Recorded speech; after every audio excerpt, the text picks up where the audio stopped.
Наш корреспондент провел беседу с человеком из окружения администрации Путина, который поделился с нами рядом инсайдов. По его словам, Кадырова хотят жестко наказать из-за ситуации со сбитым самолетом Azerbaijan Airlines.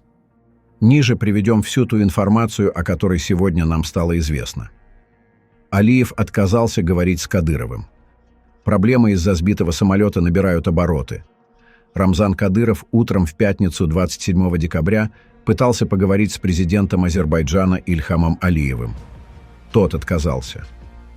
Азербайджанская сторона не только потребовала извинений и компенсации от России, но и подчеркнула, что говорить об этом инциденте Алиев будет только с Владимиром Путиным.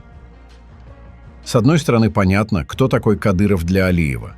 Но с другой стороны, в Азербайджане сейчас популярна версия, что мы не только сбили самолет, но и якобы специально отправили в Актау, чтобы тот по пути упал в море.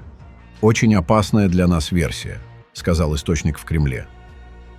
По его словам, Алиев общался по этому поводу с Токаевым, чтобы тот обеспечил прозрачное расследование инцидента с самолетом Azerbaijan Airlines. По слухам, попытка Кадырова связаться с Алиевым не была согласована с администрацией Путина, что может создать новые проблемы для главы Чечни. Впрочем, Кадыров продолжает обещать решить вопрос с российскими базами в Сирии.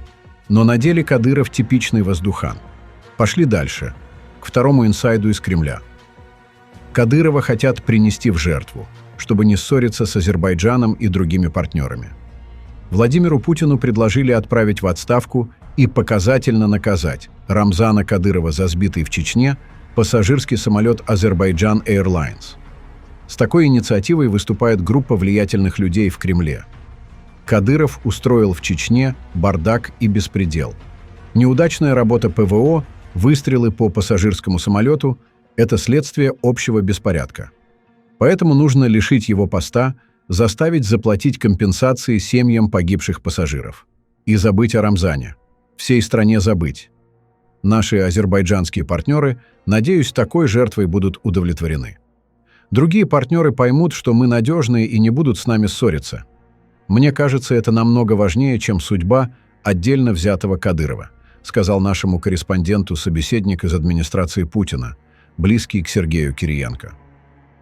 Предложение насчет Кадырова Путин получит в ближайшее время. При этом глава Чечни продолжает считать, авиакатастрофа была устроена специально, чтобы нанести удар по его позициям. И ПВО сбило самолет, чтобы навредить Рамзану Ахматовичу. Собеседники в окружении Кадырова заверили окружению Путина, что он готов на очень серьезные действия в сложившейся ситуации. Отметим, что Баку отказался замять трагедию со сбитым самолетом, несмотря на давление Кремля. Сообщают СМИ.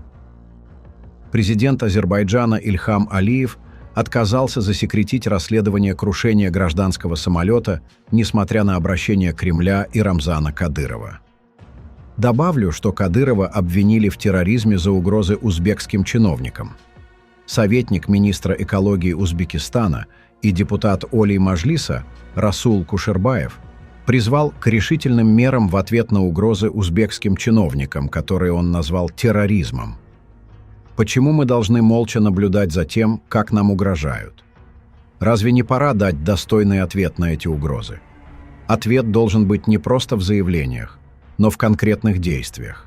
Если необходимо, следует прекратить авиасообщение с Грозным и ужесточить проверки для каждого чеченского гражданина, въезжающего в Узбекистан, пишет Кушербаев. Сегодня Генпрокуратура Узбекистана официально заявила, что двое сбежавших уроженцев Чечни причастны к покушению.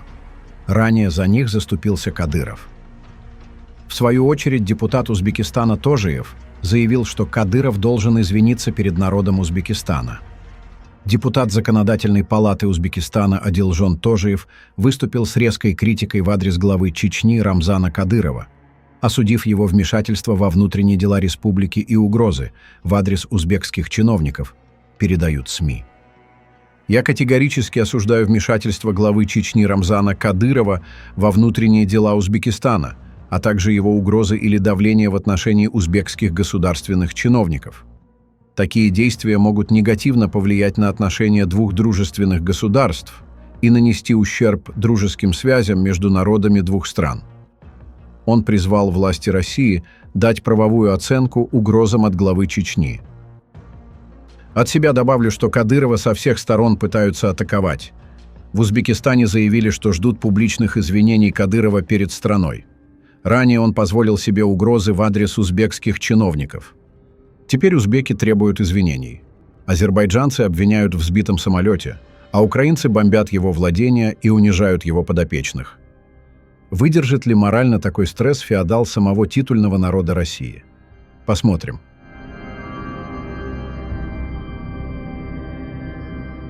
Изящные манеры председателя колхоза давно уже стали фирменным стилем главы Беларуси. Но тут не сработало. Лукашенко 70 лет, Пашиняну 49.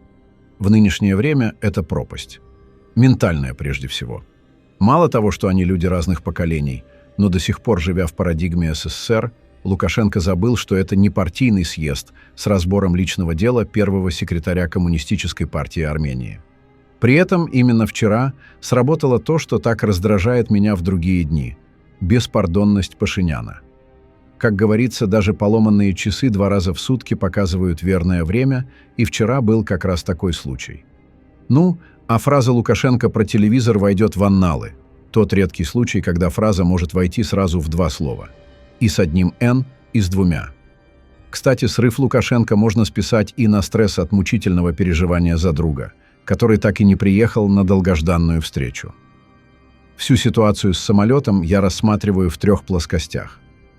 Первое. Человеческая трагедия. Горе родных погибших.